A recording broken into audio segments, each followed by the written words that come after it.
एक मंगती दी कहानी तुसां भाइयां दे नजर तवज्जो फरमाओ। हाथ छोड़ के गल कर गैरतमंद, हाथ छोड़ के गल कर गैरतमंद, मैं कोई दिलगीर फहाशा नहीं। चलो तंग हालात दी जेल च हां, पर अलड़ शौक रकासा नहीं। भुखा वेख के रोंदे बालां नूं, पहले बुक बुक अथरू रोंदी हां। लोकी वेख के मैनू हस पौंदे न, हर मोड़ ते जदन खलोंदी हां।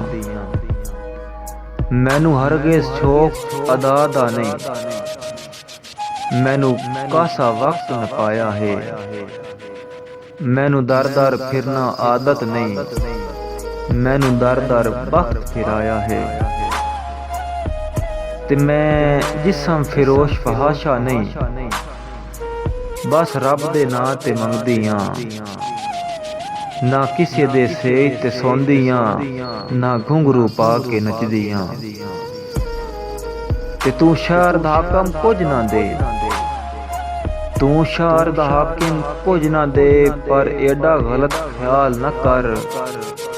मेरे शर्म हया दी चादर नूं इंज पैरां हेठ पमाल न कर।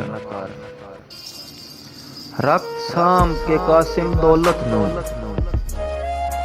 रख साम के कासिम दौलत नूं, दो टकियां नाल औकात न मंग।